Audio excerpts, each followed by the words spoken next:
ತೆಂಗಿನಕಾಯಿ ಎಲ್ಲ ನೋಡ್ತಾ ಇದ್ರೆ ನಾನು ಏನ್ ಮಾಡ್ತಾ ಇದ್ದೀನಿ, ಅದರಿಂದ ಏನ್ ಮಾಡ್ತಾ ಇದ್ದೀವಿ ಅಂತ ನಿಮ್ ಎಲ್ಲರಿಗೂ ಕ್ವಶನ್ ಬರ್ತಾ ಇದೆ ಅಲ್ವಾ.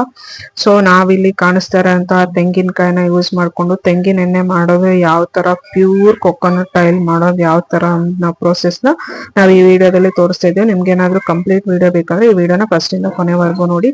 Hi welcome back to my channel. ನನ್ನ ಹೆಸರು ಮಮತಾ ಅಂತ, ಮಮತಾ ಬ್ಲಾಗ್ಸ್ ಅಂತ ರೀಸೆಂಟ್ ಆಗಿ ಯೂಟ್ಯೂಬ್ ಚಾನಲ್ ನಾನು ಸ್ಟಾರ್ಟ್ ಮಾಡಿದ್ದೀನಿ. ನೀವೇನಾದ್ರೂ ಫಸ್ಟ್ ಟೈಮ್ ನನ್ನ ಚಾನಲ್ ನೋಡ್ತಾ ಇದ್ರೆ ದಯವಿಟ್ಟು ವಿಡಿಯೋನ ಫಸ್ಟ್ ಇಂದ ಕೊನೆವರೆಗೂ ನೋಡಿ, ಸಬ್ಸ್ಕ್ರೈಬ್ ಮಾಡಿ, ಹಾಗೆ ಲೈಕ್ ಮಾಡಿ, ಕಮೆಂಟ್ ಮಾಡೋದನ್ನ ದಯವಿಟ್ಟು ಮರೆಯೋಕೆ ಹೋಗ್ಬೇಡಿ.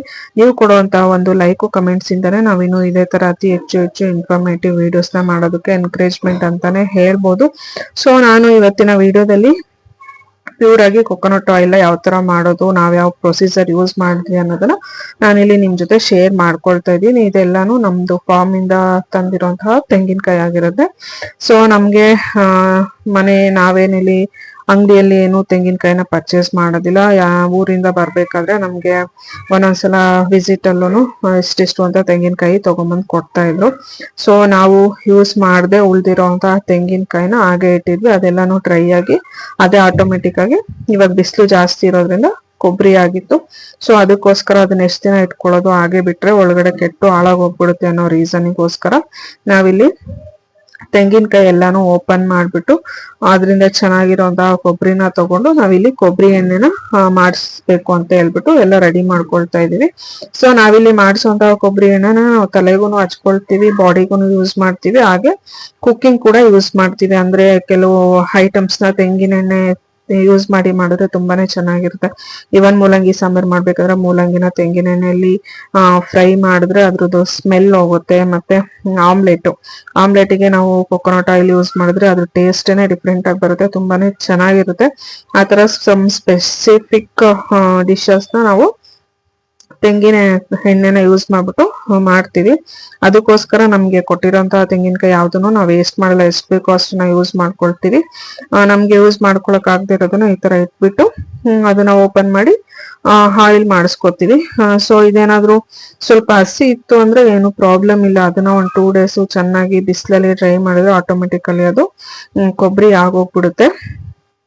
ಫುಲ್ ಡ್ರೈ ಆಗ್ಬೇಕು ಅಂತಾನು ಏನಿಲ್ಲ, ಅದ್ರ ಸ್ವಲ್ಪ ಸ್ವಲ್ಪ ನೀರಿದ್ರು ಕೂಡ ಏನು ಪ್ರಾಬ್ಲಮ್ ಇಲ್ಲ. ನೀಟಾಗಿ ಓಪನ್ ಮಾಡ್ಬಿಟ್ಟು ಅದನ್ನ ನೀಟಾಗಿ ಬಿಸಿಲಲ್ಲಿ ಡ್ರೈ ಮಾಡಿದ್ರೆ 2 days ಇಲ್ಲ 3 days ಡ್ರೈ ಮಾಡಿದ್ರೆ ಬರುತ್ತೆ. ಬಟ್ ನಮ್ದು ಈ ತೆಂಗಿನಕಾಯಲ್ಲಿ ಯಾವುದೇ ನೀರಿರ್ಲಿಲ್ಲ, ಎಲ್ಲಾನು ಆಟೋಮೆಟಿಕ್ ಆಗಿ ಡ್ರೈ ಆಗಿ ಕೊಬ್ಬರಿನೇ ಆಗೋಗ್ಬಿಟ್ಟಿತ್ತು. ಅಲ್ಲಿ ಒಂದು ಇಲ್ಲಿ ಒಂದು ಮಾತ್ರ ಸ್ವಲ್ಪ ಸ್ವಲ್ಪ ಹಸಿ ಇತ್ತು, ನೀರಿರ್ಲಿಲ್ಲ, ಸ್ವಲ್ಪ ಮಾಯಿಶ್ಚರ್ ಕಂಟೆಂಟ್ಸ್ ಇತ್ತು ಅಷ್ಟೇ. ಸೊ ಇಲ್ಲಿ ನಾನು ನಮ್ಮ ಅಕ್ಕನ ಮಗ ಕುತ್ಕೊಂಡು ಓಪನ್ ಮಾಡ್ತಾ ಇದೀವಿ. ಆಮೇಲೆ ನನ್ನ ಹಸ್ಬೆಂಡ್ ಸುಮ್ನೆ ನೋಡ್ತಾ ಇದ್ದಾರೆ ಅಷ್ಟೇ. ಏನೋ ಲಕ್ಕಿಲಿ ಒಂದು ವಿಡಿಯೋ ಮಾಡಿದ್ರು ಅಂತಾನೆ ಹೇಳ್ಬೋದು. ಅವ್ರು ಯಾವತ್ತೂ ನನ್ಗೆ ಇದುವರೆಗೂ ನಾನು ಅಪ್ಲೋಡ್ ಮಾಡಿರೋ ಯಾವ ವಿಡಿಯೋಸ್ ಕೂಡ ಅವ್ರು ಯಾವತ್ತೂ ವಿಡಿಯೋನೇ ಮಾಡ್ಕೊಡ್ತಿರಲಿಲ್ಲ. ಇದು ಸ್ವಲ್ಪ ಅವರಿಗೆ ಡಸ್ಟ್ ಅಲರ್ಜಿ ಇರೋದ್ರಿಂದ ಇದು ತೆಂಗಿನಕಾಯಿ ಓಪನ್ ಮಾಡಿದ್ರೆ ಸ್ವಲ್ಪ ಡಸ್ಟ್ ಎಲ್ಲ ಬರುತ್ತಲ್ವಾ, ಆ ರೀಸನ್ಗೋಸ್ಕರ ಅವರು ಅದನ್ನ ಓಪನ್ ಮಾಡಕ್ಕೆ ಬರ್ಲಿಲ್ಲ. ಸ್ಟಾರ್ಟಿಂಗ್ ಬರ್ಲಿಲ್ಲ, ಆಮೇಲೆ ಸ್ವಲ್ಪ ಬಂದ್ರು. ಅದ್ರಲ್ಲಿ ಕಾಯಿ ಎಲ್ಲ ಇಟ್ಕೊಂಡಿರುತ್ತಲ್ಲ ಅದನ್ನೆಲ್ಲ ಎಬ್ಬಕ್ಕೆ ಆ ತರದಕ್ಕೆ ಹೆಲ್ಪ್ ಮಾಡಕ್ ಬಂದ್ರು. ಬಟ್ ಈ ತರ ಇದೆಲ್ಲ ಜುಟ್ಟೆಲ್ಲ ತೆಗಿಬೇಕಾದ್ರೆ ಅವಾಗೆಲ್ಲ ಅವ್ರು ಬರ್ಲಿಲ್ಲ. ಆ ಟೈಮಲ್ಲಿ ನಿಂತ್ಕೊಂಡು ವಿಡಿಯೋ ಮಾಡ್ತಾ ಇದ್ರು. ಸೊ ಅದೊಂದು ಖುಷಿ ವಿಷಯ ಅಂತಾನೆ ಹೇಳ್ಬೋದು. ಸೊ ಅವ್ರು ಯಾವತ್ತೂ ನನ್ಗೆ ಯೂಟ್ಯೂಬ್ ಇದು ವಿಡಿಯೋಸ್ ಮಾಡೋದಕ್ಕೆ ಹೆಲ್ಪ್ ಮಾಡದೇ ಇರೋರು ಇವತ್ತು ಹೆಲ್ಪ್ ಮಾಡಿದ್ದಾರೆ ಅಂತಾನೆ ಹೇಳ್ಬೋದು. ಸೊ ಅದಾದ್ಮೇಲೆ ಇದರಲ್ಲಿ ಹೊಡೆದ್ಮೇಲೆ ತೆಂಗಿನಕಾಯಿ ಚಿಪ್ಪು ಬರ್ತಿತ್ತಲ್ವ, ಚೆನ್ನಾಗಿರೋದು ಶೇಪ್ ಚೆನ್ನಾಗಿರೋದನ್ನ ನಾನು ಒಂದೊಂದು ತಗೊಂಡು ಇಟ್ಕೊಳ್ತಾ ಇದ್ದೆ. ಇದು ಇಡ್ಲಿ ಮಾಡೋಣ ಅಂತ ಹೇಳ್ಬಿಟ್ಟು. ಆಮೇಲೆ ಅದರಲ್ಲಿ ಸ್ವಲ್ಪ ಕೊತ್ತಂಬರಿ ಸೊಪ್ಪನ್ನು ಬೆಳ್ಸೋಣ, ಸ್ವಲ್ಪ ಸ್ವಲ್ಪ ಸ್ವಲ್ಪ ಹಾಕ್ಬಿಟ್ಟು ಕೊತ್ತಂಬರಿ ಸೊಪ್ಪನ್ನು ಬೆಳ್ಸೋಣ ಅಂತ ಹೇಳ್ಬಿಟ್ಟು ಚೆನ್ನಾಗಿರೋದು ಶೇಪ್ ಕರೆಕ್ಟ್ ಆಗಿರೋ ಅಂಥದ್ದು ಆ ಥರದನ್ನ ತಗೊಂಡು ಇಟ್ಕೊಳ್ತಾ ಇದ್ದೆ. ಅಲ್ಗೂ ಒಂದೊಂದು ಕೊಬ್ಬರಿ ಕೆಟ್ಟೋಗ್ಬಿಟ್ಟಿತ್ತು, ಹೆಚ್ಚು ಕಮ್ಮಿ 3 ಇಂದ 4 ಕೆಟ್ಟೋಯ್ತು. ತುಂಬಾನೇ ಬೇಜಾರಾಯ್ತು. ಅಟ್ಲೀಸ್ಟ್ ನಾವು ಯೂಸ್ ಮಾಡಿಲ್ಲ, ಅಲ್ಲಿಂದ ಅಷ್ಟು ಕಷ್ಟಪಟ್ಟು ನಮ್ಗಂತ ತಗೊಂಬಂದು ಕೊಟ್ಟಿದ್ದಾರೆ, ಅದನ್ನು ಒಂದ 3-4 ವೇಸ್ಟ್ ಮಾಡ್ಬಿಟ್ವಲ್ಲ ಅಂತಾನು ಕೂಡ ನಮಗೂ ಸ್ವಲ್ಪ ಬೇಜಾರಾಯ್ತು. ಆದ್ರೂ ಏನು ಮಾಡಕ್ ಆಗಲ್ಲ. ಸೊ ನಾವಷ್ಟೇ ಅಂತಲ್ಲ, ನಮ್ಮ ಅಣ್ಣ ಅಮ್ಮ ಅಕ್ಕ ಎಲ್ಲರದೂ ತೆಂಗಿನ ತೋಟ ಇದೆ. ಸೊ ಎಲ್ಲರೂ ಕೊಕೊನಟ್ ಆಯಿಲ್ ನ ಯಾರು ಹೊರಗಡೆ ಪರ್ಚೇಸ್ ಮಾಡಲ್ಲ. ಅವ್ರಿಗೆ ಬಿಟ್ಟೋಗಿರ್ತಾರಲ್ಲ ಚಿಕ್ಕದು ತೆಂಗಿನಕಾಯಿ ಆ ತರದನ್ನೆಲ್ಲಾನು ಒಂದ್ ಕಡೆ ಹಾಕ್ಬಿಟ್ಟು ಇಯರ್ಲಿ ಒನ್ಸ್ ಅವರು ಎಲ್ಲಾ ಕೊಕೊನಟ್ ಓಪನ್ ಮಾಡ್ಬಿಟ್ಟು ಆಯಿಲ್ ಮಾಡಿಸ್ಕೊತಾರೆ, ವರ್ಷ ಫುಲ್ ಆಗುವಷ್ಟು ಆಯಿಲ್ ಮಾಡಿಸ್ಕೊತಾರೆ. ಇಲ್ಲ ಆ ತರ ಆಗಿಲ್ಲ ಅಂದ್ರೆ ಅವ್ರಿಗೆ ಆವಾಗ ಎಷ್ಟು ಬೇಕೋ ಅಷ್ಟು ಮಾಡಿಸ್ಕೊಂಡು ಆಮೇಲೆ ಮತ್ತೆ ಯಾವಾಗ ಫ್ರೀ ಇರ್ತಾರೋ ಅವಾಗೆಲ್ಲ ಓಪನ್ ಮಾಡಿ. ಆಲ್ಮೋಸ್ಟ್ ಅಲ್ಲಿ ನನಗೆ ಗೊತ್ತಿದ್ದಂಗೆ ಏಪ್ರಿಲ್ ಮೇ ಜೂನ್ ಅಲ್ಲಿ ಸ್ವಲ್ಪ ಬಿಸಿಲು ಜಾಸ್ತಿ ಇರುತ್ತಲ್ವಾ, ಅವಾಗ ಕೊಕೊನಟ್ ಅನ್ನ ಚೆನ್ನಾಗಿ ಡ್ರೈ ಮಾಡಿ ಆಯಿಲ್ ಮಾಡಿಸಿದ್ರೆ ಅದು ಆಯಿಲ್ ತುಂಬಾ ದಿನ ಇರುತ್ತೆ ಅನ್ನೋ ರೀಸನ್ಗೆ ಆಲ್ಮೋಸ್ಟ್ ಅಲ್ಲಿ ಆ ಮಂತ್ ಅಲ್ಲೇ ಅವರು ಕೂಡ ಮಾಡ್ತಾರೆ. ನಮ್ದು ಕೊಕೊನಟ್ ಓಪನ್ ಮಾಡಿದ್ಮೇಲೆ ಇಷ್ಟು ಬಂತು. ಅರೌಂಡ್ ನಾನಿದು ಆಯಿಲ್ ಮಾಡ್ಸಕ್ ಹೋದಾಗ 5.6 ಅಂದ್ರೆ 5.5 kg ಅಷ್ಟು ಕೊಕೊನಟ್ ನಮ್ಗೆ ಬಂತು. ಸೊ ಇದನ್ನ ಒಂದು 2 days ನಾವು ನೀಟಾಗಿ ಡ್ರೈ ಮಾಡಿದ್ವಿ. ಯಾಕಂದ್ರೆ ಕೆಲವೊಂದೊಂದ್ರಲ್ಲಿ ಸ್ವಲ್ಪ ಮಾಯಿಶ್ಚರ್ ಕಂಟೆಂಟ್ಸ್ ಇತ್ತು, ಆಮೇಲೆ ಇಲ್ಲಿ ಕೆಲವೊಂದು ನಿಮ್ಗೆ ಕಾಣಿಸ್ತಿದೆಲ್ಲ ಚಿಪ್ಪಿಗೆ ಅಂಟ್ಕೊಂಡಿತ್ತು. ಅದನ್ನೆಲ್ಲ ನೀಟಾಗಿ ತೆಗೆದು ಎಲ್ಲ ಡ್ರೈ ಮಾಡ್ಬೇಕಿತ್ತು. ಸೊ ಅದು ಹಸಿ ಇರ್ಬೇಕಾದ್ರೆ ಹಾಕ್ಸಿದ್ರೆ ಆಯಿಲ್ ಸ್ವಲ್ಪ ಸ್ಮೆಲ್ ಬಂದ್ಬಿಡುತ್ತೆ. ಆ ರೀಸನ್ಗೋಸ್ಕರ ಸ್ವಲ್ಪ ಅದನ್ನ ನೀಟಾಗಿ ಡ್ರೈ ಮಾಡಿ ಹಾಕ್ಸಿದ್ರೇನೆ ಬೆಸ್ಟ್ ಅಂತ ಹೇಳ್ಬಿಟ್ಟು ನಾವೊಂದು 2 to 3 days ಅದನ್ನ ಡ್ರೈ ಮಾಡಿ ಆಮೇಲೆನೆ ಆಯಿಲ್ ಮಾಡ್ಸಕ್ಕೆ ಹೋಗಿದ್ದು. ಆಮೇಲೆ ಇನ್ನೊಂದೇನಂತಂದ್ರೆ ಅವ್ರು ಆಯಿಲ್ ಮಾಡ್ಬೇಕಾದ್ರೆ ಸ್ವಲ್ಪ ನೀರ್ ಹಾಕಿ ರುಬ್ಬುತ್ತಾರೆ. ಸೊ ಅಲ್ಲಿಂದ ತಗೊಂಬಂದ್ಮೇಲೆ ಅದನ್ನ ನೀಟಾಗಿ ಸ್ವಲ್ಪ ಬಿಸಿ ಮಾಡಿ ಒಂದ್ ಬಾಯ್ಲ್ ಮಾಡಿ ಆಮೇಲೆ ಒಂದು 8 ಕಂಟೈನರ್ ಅಲ್ಲಿ ನಾವು ಕ್ಲೋಸ್ ಮಾಡಿ ಇಟ್ಕೊಂಡ್ರೆ ಆಯಿಲ್ 1 ವರ್ಷವರೆಗೂ ನೀಟಾಗಿ ಸ್ಟೋರ್ ಮಾಡಿ ಇಟ್ಕೋಬಹುದು ಅಂತಾನೆ ಹೇಳ್ಬೋದು. ಸೊ ನಾವಿಲ್ಲಿ ತಗೊಂಡಿರೋದು ಚೆನ್ನಾಗಿರುವಂತಹ ಕೊಬ್ಬರಿನೇ ಮಾತ್ರ ನಾವು ತಗೊಂಡಿದೀವಿ, ಕೆಟ್ಟೋಗಿರೋದು ಯಾವ್ದನ್ನು ನಾವಿಲ್ಲಿ ತಗೊಂಡಿಲ್ಲ. ಅದಾದ್ಮೇಲೆ ಇದಿಷ್ಟು ವೇಸ್ಟ್ ಬಂತು. ಸೊ ನಮ್ಗೆ ಇಲ್ಲೇನು ಇಲ್ಲ, ಏನ್ ಮಾಡಕ್ಕಾಗಲ್ಲ, ನಾವಿಲ್ಲಿ ಕಸದವ್ರಿಗೆ ಕೊಡ್ಬೇಕು. ಆಮೇಲೆ ನಮ್ಮ ಅಕ್ಕ ಹೇಳ್ತಾ ಇದ್ರು ಕೊಬ್ಬರಿ ಚಿಪ್ಪಿಗೂ ತುಂಬಾ ರೇಟ್ ಇದೆ, 25 rupees 30 rupees kg ತಗೊಂಡು ಹೋಗ್ತಾರೆ ಅಂತ. ಸೊ ಇಲ್ಲಿ ನಾವು ಇಷ್ಟಕ್ಕೆನ ಯಾರು ಬರ್ತಾರೆ, ನಮ್ಗೆ ಆ ಥರದ್ದೇನು ಗೊತ್ತಿಲ್ಲ ಅಲ್ವಾ, ಬೆಂಗಳೂರು ಸಿಟಿಯಲ್ಲಿ ಆ ಥರದವ್ರನ್ನ ಎಲ್ಲಿ ಹುಡ್ಕೊಂಡು ಹೋಗ್ಲಿ ಅಂತ ಹೇಳ್ಬಿಟ್ಟು ಸೊ ನಾವು ಡ್ರೈ ವೇಸ್ಟ್ ಅವ್ರಿಗೆ ಕೊಡೋಣ ಅಂತ ಹೇಳ್ಬಿಟ್ಟು ಎಲ್ಲ ನೀಟಾಗಿ ರೆಡಿ ಮಾಡಿ ಇಟ್ಟಿದ್ದು. ಸೊ ಅಷ್ಟೆಲ್ಲ ಕೆಲಸ ಮಾಡಿದ್ಮೇಲೆ ನಮ್ಮನೆಯವ್ರು ಸುಮ್ಮನೆ ಇರ್ತಾರಾ, ಸೊ ಅವರಿಗೆ ಸ್ನಾಕ್ಸ್ ಎಲ್ಲ ಬೇಕು ಅಂತ ಹೇಳಿದ್ರು. ಅದಕ್ಕೋಸ್ಕರ ಇಲ್ಲಿ ಕಡಲೆಬೇಳೆದು ಬೋಂಡ ಪಕೋಡ ಮಾಡ್ಬಿಟ್ಟು ಹಪ್ಳ ಕರೆದು ಕಾಫಿನೂ ರೆಡಿ ಮಾಡ್ತಾ ಇದ್ದೀನಿ. ಸೊ ಎಲ್ಲಾನು ತಿಂದ್ಬಿಟ್ಟು ನನಗಂತ ಇಷ್ಟು ಉಳಿಸಿದಾರೆ, ಮಾಡ್ತಾ ಮಾಡ್ತಾ ಬಿಸಿ ಬಿಸಿ ಚೆನ್ನಾಗಿದೆ ಅಂತ ಹೇಳ್ಬಿಟ್ಟು ಎಲ್ಲ ಚೆನ್ನಾಗಿ ತಿಂದ್ಬಿಟ್ರು. ಸೊ ಇವಾಗ ಇನ್ನೇನು ಕಾಫಿನೂ ಕೂಡ ರೆಡಿ ಆಯ್ತು. ಇನ್ನೇನು ಕಾಫಿ ಕುಡಿದು ಬೇರೆ ಕೆಲಸಗಳನ್ನು ಸ್ಟಾರ್ಟ್ ಮಾಡಬೇಕು. ಸೊ ನಮ್ಮ ಮನೇಲಿ ನಾವ್ ಈ ತರ ಆಯಿಲ್ ಮಾಡಿಸ್ತೀವಿ, ನೀವೆಲ್ಲ ಯಾವ ತರ ಮಾಡಿಸ್ತೀರಾ, ನೀವ್ ಯಾವ ಮೆಥಡ್ ಫಾಲೋ ಮಾಡ್ತೀರಾ ಅಂತ ಕಮೆಂಟ್ ಮಾಡಿ ತಿಳಿಸಿ. ಸೊ ನಾವಂತೂ ಯಾವಾಗ್ಲೂ ನಾವು ಚೈಲ್ಡ್ಹುಡ್ ಇಂದಾನು ಕೂಡ ಪ್ಯೂರ್ ಕೊಕೊನಟ್ ಆಯಿಲ್ನೇ ಯೂಸ್ ಮಾಡ್ತಾ ಬಂದಿರೋದು. ಸೊ ನೀವ್ ಯಾವ ತರ ಯೂಸ್ ಮಾಡ್ತೀರಾ ಅಂತ ಕಮೆಂಟ್ ಮಾಡಿ ತಿಳಿಸಿ. ನಾವು ಮನೇಲಿ ಎಷ್ಟು ಕೊಬ್ಬರಿ ಇತ್ತು ಅದನ್ನ ಎಲ್ಲಾನು ಒಡೆದ್ಬಿಟ್ಟು, ಅಂದ್ರೆ ಆ ಕೊಬ್ಬರಿನ ನಮ್ಗೋಸ್ಕರ ನಮ್ಗೆ ಸಾಂಬಾರು ಅಥವಾ ಪಲ್ಯಕ್ಕೆ ಯೂಸ್ ಮಾಡ್ಕೊಳ್ಳಿ ಅನ್ನೋ ಪರ್ಪಸ್ಗೆ ಅವರು ನಮ್ಗೆ ಕೊಟ್ಟು ಕಳ್ಸಿದ್ರು. ಸೊ ನಾವು ಜಾಸ್ತಿ ತಿಂದಿರ್ಲಿಲ್ಲ, ಸ್ವಲ್ಪ ಉಳ್ಕೊಂಡಿತ್ತು, ಅದನ್ನ ಯಾಕೆ ವೇಸ್ಟ್ ಮಾಡೋದು ಅನ್ನೋ ರೀಸನ್ ಇಂದ ನಾವು ಕೊಬ್ಬರಿನ ಓಪನ್ ಮಾಡಿ ಅದನ್ನ ಒಂದು 2 days ಡ್ರೈ ಮಾಡ್ಬಿಟ್ಟು ಆಮೇಲೆ ಕೊಬ್ಬರಿ ಎಣ್ಣೆ ಹಾಕ್ಸ್ಕೊಂಡ್ ಬಂದಿದೀವಿ. ಫೈನಲಿ ನಮ್ಗೆ ಅರೌಂಡ್ ನಾವು ಒಂದು 5 kg 650 grams ನಮ್ಗೆ ಕೊಬ್ಬರಿ ಬಂದಿತ್ತು. ಓವರ್ ಆಲ್ ನಾವು ಓಪನ್ ಮಾಡಿದ್ಮೇಲೆ ಅದನ್ನೆಲ್ಲ ಚಿಕ್ಕ ಚಿಕ್ಕ ಪೀಸ್ ಮಾಡಿ ಕಟ್ ಮಾಡಿ ಅದನ್ನೆಲ್ಲ ಡ್ರೈ ಮಾಡಿ ನಾವು ತಗೊಂಡೋದಾಗ ಅಷ್ಟು 5 kg 650 grams ಅಷ್ಟು ನಮ್ಗೆ ಕೊಬ್ಬರಿ ಬಂದಿತ್ತು. ಸೊ ಅದನ್ನ ಆಯಿಲ್ ಮಾಡಿಸಿದ್ಮೇಲೆ ನಮ್ಗೆ ಅರೌಂಡ್ 3 liter ಅಷ್ಟು ಆಯಿಲ್ ಬಂತು. 3 liter ಅಂದ್ರೆ ಇದರಲ್ಲಿ ಅಂದ್ರೆ ನಾವು ತಗೊಂಬಂದು ಅದನ್ನ ಮತ್ತೆ ಒಂದ್ಸತಿ ಬಾಯ್ಲ್ ಮಾಡಿದ್ವಿ. ಯಾಕಂದ್ರೆ ಅವರು ಕೊಬ್ಬರಿ ಮಾಡ್ಬೇಕಾದ್ರೆ ಏನ್ ಮಾಡ್ತಾರೆ, ಸ್ವಲ್ಪ ಸ್ವಲ್ಪ ನೀರ್ ಆಡ್ ಮಾಡ್ತಾ ಇರ್ತಾರೆ.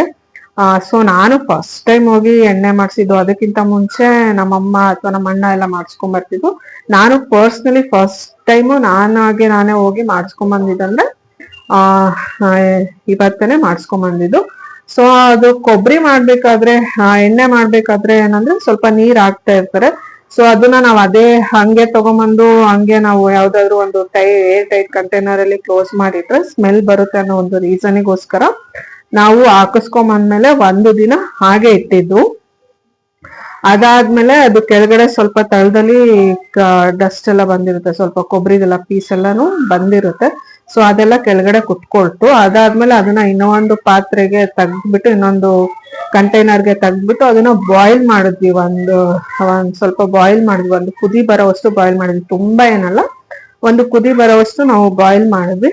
ಬಾಯ್ಲ್ ಮಾಡಿದ್ಮೇಲೆ ನಮ್ಗೆ ಒಂದು 3 liters ಅಷ್ಟು ಆಯಿಲ್ ಬಂದಿದೆ. ಸೊ ಅದನ್ನ ನಾವಿಲ್ಲಿ ಈ ತರ ಒಂದು ಬಾಟಲ್ ಅಲ್ಲಿ ಹಾಕೊಂಡು ಇಟ್ಕೊಂಡಿದೀವಿ. ಈ ಬಾಟಲ್ ಅಲ್ಲಿ ಕೂಡ ಇದೆ ನೋಡಿ, ಎಣ್ಣೆಗೆ ಯಾವುದೇ ಕಲರ್ ಇಲ್ಲ, ಎಷ್ಟು ಕ್ಲಿಯರ್ ಆಗಿದೆ ಅಂತ ನೀವೇ ನೋಡ್ಬೋದು. ಯಾವುದೇ ಕಲರ್ ಇಲ್ಲ, ಮತ್ತೆ ಸ್ಮೆಲ್ ಕೂಡ ತುಂಬಾನೇ ಚೆನ್ನಾಗಿದೆ, ಫ್ರೆಶ್ ಆಗಿದೆ. ಇದರ ನಮ್ಗೆ 1 year ಆರಾಮಾಗಿ ಆಗುತ್ತೆ. ಸ್ಮೆಲ್ ಕೂಡ ತುಂಬಾನೇ ಚೆನ್ನಾಗಿದೆ. ಫ್ರೆಶ್ ಆಗಿ ತೆಂಗಿನಕಾಯಿದು ಕೊಬ್ಬರಿದು ಏನ್ ಸ್ಮೆಲ್ ಇರುತ್ತೆ ಅದೇ ಸ್ಮೆಲ್ ಕೂಡ ಇದೆ.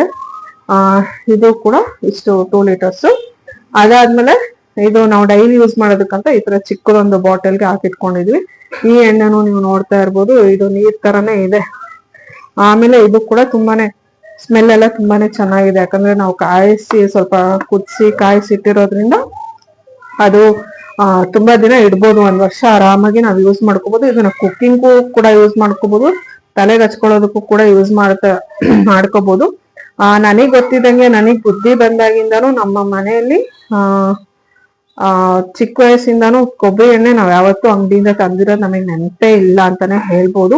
ಯಾಕಂತಂದ್ರೆ ಯಾವಾಗ್ಲೂ ನಮ್ದು ತೋಟ ಇರೋದ್ರಿಂದ ಉಳ್ದಿರೋ ಕಾಯಿ ಕೊಬ್ಬರಿ ಚಿಕ್ಕ ಸೈಜು ಎಲ್ಲ ಬಿಟ್ಟೋಗಿರ್ತಾರಲ್ವ, ಅದೆಲ್ಲದನ್ನು ಕೊಬ್ಬರಿ ಹಾಕ್ಸ್ಬಿಟ್ಟು ಇಟ್ಕೊಂಡು ವರ್ಷಕ್ಕೊಂದ್ಸಲ ಈ ತರ ಎಣ್ಣೆ ಮಾಡಿಸ್ಕೊಂಡು ನಾವು ಕುಕ್ಕಿಂಗು ಕೂಡ ಕೆಲವೊಂದೊಂದು ಕುಕ್ಕಿಂಗಿಗೆಲ್ಲ ಆಮ್ಲೆಟ್ ಅದಕ್ಕೆಲ್ಲ ಇದು ಕೊಬ್ಬರಿ ಎಣ್ಣೆ ಯೂಸ್ ಮಾಡ್ತೀವಿ. ಫ್ಲೇವರು ತುಂಬಾ ಚೆನ್ನಾಗಿರುತ್ತೆ, ಟೇಸ್ಟ್ ತುಂಬಾ ಚೆನ್ನಾಗಿರುತ್ತೆ. ಆದ್ರೆ ಕೆಲವು ಪರ್ಟಿಕ್ಯುಲರ್ ಡಿಶಸ್ಗೆ ನಾವು ಕೊಬ್ಬರಿ ಎಣ್ಣೆ ಯೂಸ್ ಮಾಡ್ತೀವಿ, ಯಾಕಂದ್ರೆ ನಾವೇ ಫ್ರೆಶ್ ಕೊಬ್ಬರಿಯಿಂದ ಮಾಡ್ಸಿರ್ತೀವಲ್ವಾ, ಫ್ರೆಶ್ ಆಗಿರುತ್ತಲ್ವಾ ಆಯಿಲ್, ಅದಕ್ಕೋಸ್ಕರ ನಾವು ಕುಕ್ಕಿಂಗ್ ಸಮ್ಟೈಮ್ಸ್ ಯೂಸ್ ಮಾಡ್ತೀವಿ.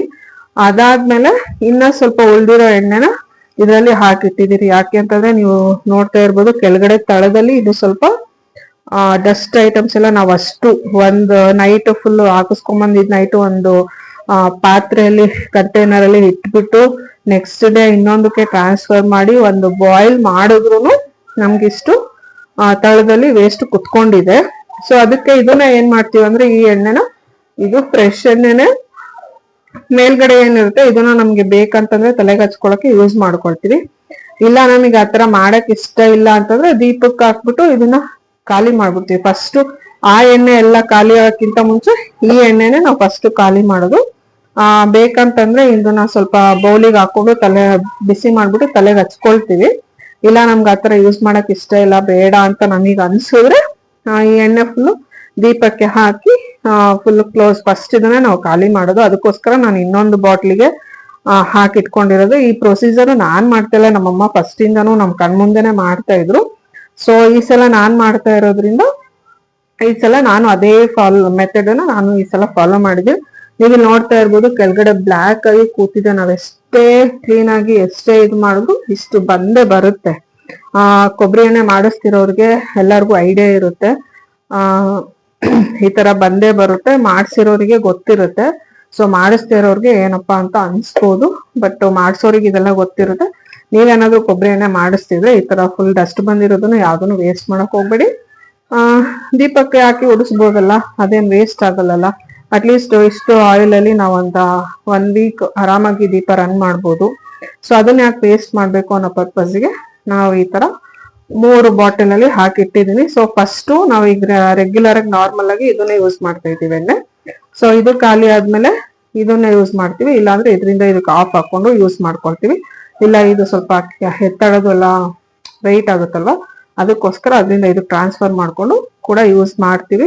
ಸೊ ತಲೆಗೆಲ್ಲ ಹಚ್ಕೋಬೇಕಾದ್ರೆ ಇದನ್ನೇ ಡೈರೆಕ್ಟ್ ಹಚ್ಕೊಳ್ಳಲ್ಲ. ಇದಕ್ಕೆ ನಾನು ತಲೆಗೆ ಹಚ್ಕೊಳ್ಳೋದಕ್ಕೆ ಅಂತಾನೆ ಕೊಬ್ಬರಿ ಎಣ್ಣೆ ಬೇರೆ ತರ ಬೇರೆ ಅಂದ್ರೆ ಈ ಎಣ್ಣೆಗೆನೆ ಕರ್ಬೇವು, ಮೆಂತ್ಯ ಆ ತರದೆಲ್ಲ ಸ್ವಲ್ಪ ಆಯುರ್ವೇದಿಕ್ ಐಟಮ್ಸ್ ನ ಹಾಕಿ ಯೂಸ್ ಮಾಡಿ ನಾನು ಸ್ಪೆಷಲ್ ಆಗಿ ಒಂದು ಕೊಬ್ಬರಿ ಎಣ್ಣೆ ಮಾಡ್ಕೊಂಡು ಹಚ್ಕೊಳ್ತಾ ಇದ್ದೀನಿ. ಅದರಿಂದಾನೇ ನಂದು ಕೂದಲು ತುಂಬಾನೇ ಚೆನ್ನಾಗಿದೆ. ನೀವು ನೋಡ್ತಾ ಇರ್ಬೋದು ಒಂದೊಂದು ಎಳೆನೂ ಕೂಡ ಎಷ್ಟು ದಪ್ಪ ದಪ್ಪ ಇದೆ ಅಂತ ನಿಮ್ಗೆ ಗೊತ್ತಾಗುತ್ತೆ. ನಾನು ಹೇರ್ ಕೇರ್ದು ಬೇರೆ ವಿಡಿಯೋದಲ್ಲಿ ನಾನು ನಿಮ್ಗೆ ಮಾಡಿ ತೋರಿಸ್ತೇನೆ. ಹೇರ್ ಕೇರ್ ನಾನು ಯಾವ ತರ ಮಾಡ್ತೀನಿ, ಆಯಿಲ್ ಯಾವ ತರ ಮಾಡ್ಕೊಳ್ತೇನೆ ಅಂತ.